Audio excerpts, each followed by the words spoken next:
Mari kita berdoa. Bapa di surga, terima kasih untuk firman-Mu. Kami akan merenungkan sebagian dari firman-Mu. Tenangkanlah hati kami dan bukakanlah pikiran kami. Tolonglah kami untuk dapat mendengar apa maksud-Mu, memperoleh hikmat dan memahami kebenaran-Mu. Roh Kudus, bimbing kami, berikan kejelasan dalam mengerti kehendak-Mu, dan kiranya firman-Mu berakar dalam jiwa kami dan mengubahkan hidup kami. Di dalam nama Yesus, firman yang hidup, kami berdoa. Amin. Hari ini kita ngopi dari Amsal 10 ayat 17. Siapa mengindahkan didikan menuju jalan kehidupan, tetapi siapa mengabaikan teguran tersesat. Demikian firman Tuhan. Berbahagialah setiap orang yang mendengar dan melakukannya.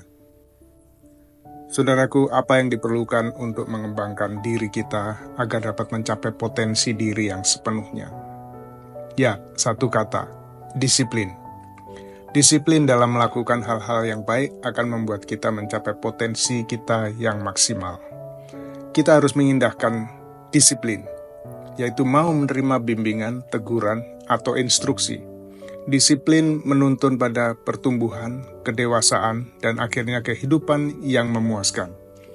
Tetapi disiplin membutuhkan kerendahan hati dan sikap bijaksana, mengakui bahwa tidak seorang pun akan menjadi bijak tanpa belajar. Jika kita mengabaikan teguran, maka kita tidak hanya merugikan diri sendiri, tetapi juga memengaruhi orang lain.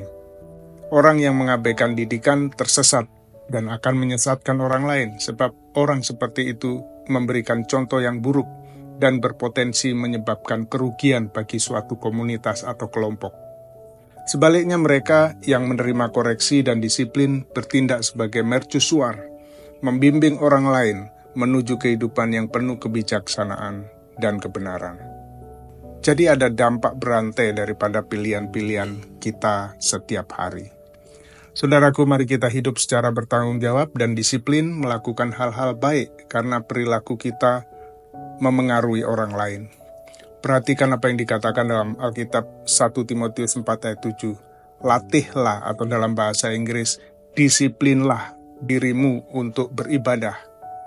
Banyak hal dalam kehidupan ini membutuhkan disiplin. Saat teduh, ibadah di gereja, bekerja, datang tepat waktu, memenuhi tugas sesuai jadwal, menepati janji, semuanya itu membutuhkan disiplin. Kunci daripada disiplin adalah kemauan. Jika saudara mau, saudara dapat melakukannya.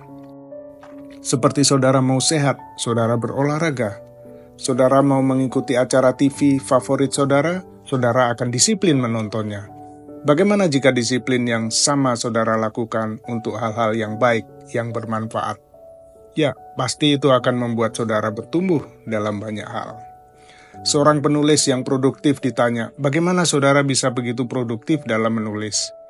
Jawabnya, disiplin. Saya disiplin menulis 1 halaman setiap hari. Dalam setahun, buku saya terbit. Buku dengan tebal 200 atau 300 halaman, itu jadi dalam 1 tahun. Saya tiap hari menulis apa yang saya renungkan dari firman Tuhan. Dan itu saya terbitkan menjadi sebuah podcast seperti ini. Itu membutuhkan disiplin. Disiplin akan menolong kita untuk melakukan dan memproduksi hal-hal yang bermanfaat bagi orang lain. Mari kita berdoa. Tuhan, terima kasih untuk firman-Mu yang mengingatkan kami untuk disiplin melakukan hal-hal yang baik, yang selaras dengan kehendak-Mu. Sebab dengan disiplin kami akan mencapai potensi diri kami dan tidak menjadi orang yang tersesat dan menyesatkan orang lain. Di dalam nama Yesus kami berdoa. Amin.